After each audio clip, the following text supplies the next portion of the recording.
Halaga ang matuto ng hands-only cardiopulmonary resuscitation o hands-only CPR sapagkat ito ay maaari mong magamit sa pagligtas sa isang taong nangangailangan ng tulong. Kapag ikaw ay nakakita ng isang taong nakahandusay sa sahig, tingnan muna kung ligtas ang kapaligiran. Magpakilala sa mga tao sa paligid at sabihin na ikaw ay tutulong sa taong nakahandusay.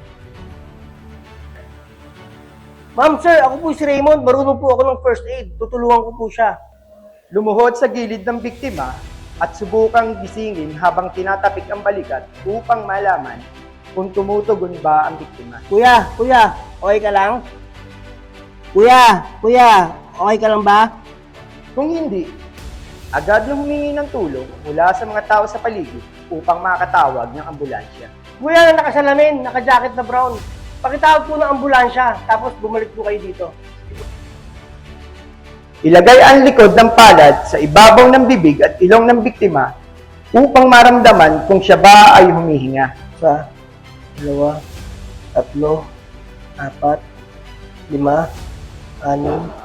7, 8, 8, 10.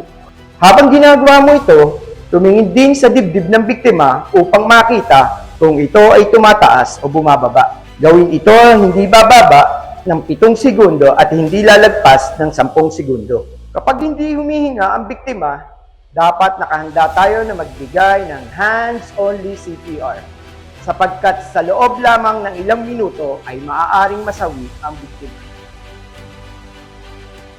Ilagay ang heel ng isang palad sa dibdib ng pasyente sa bandang itaas ng sikmura at ipatong ang isa pang palad. Siguraduhing diretso patayo ang likod, braso at siko. Simula magbigay ng 100 hanggang 120 chest compression per minute na dapat ay nasa 2 inches hanggang 2.4 inches ang lalim. Ipagpatuloy lang ang compression hanggang dumating ang ambulansya o bumalik ang senyalis ng buhay sa pasyente, gaya ng pagdilat o paghinga ng normal. At itagilid ang pasyente para kung sakali ay siya ay masuka. Hindi mababarahan ang daanan ng hangin.